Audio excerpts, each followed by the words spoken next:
Di dalam aspek pendidikan, tidak luput dari kegiatan membaca. Membaca mempunyai peran penting dalam melahirkan generasi penerus bangsa yang cerdas, kreatif, dan kritis. Dengan membaca, seseorang mendapat pengetahuan dan informasi dari berbagai penjuru dunia.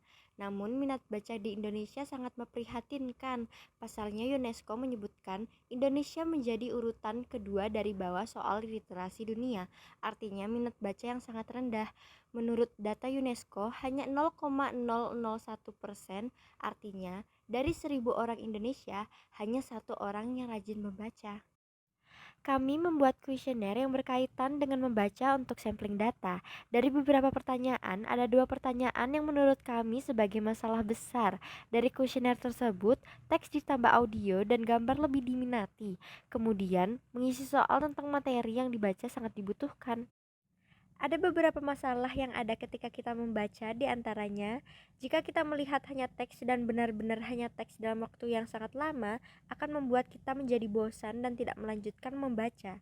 Tidak adanya ilustrasi untuk memahami sesuatu yang dibaca, hal ini dapat membuat seseorang tidak memiliki bayangan tentang apa yang dibacanya.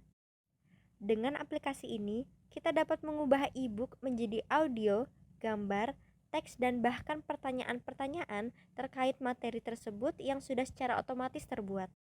Memanfaatkan Natural Language Processing yang merupakan cabang dari Artificial Intelligence untuk mengolah teks yang ada di e-book tersebut.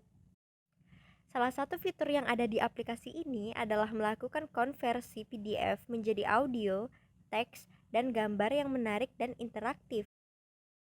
The history of Indonesia, or more precisely of the Indonesian archipelago in Southeast Asia with 17,508 islands, goes back to Homo erectus, popularly known as the Java man.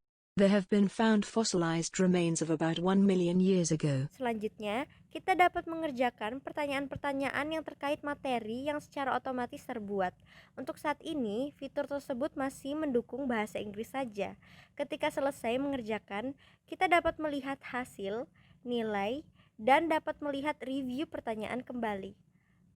I read looks, solution for your reading and learning.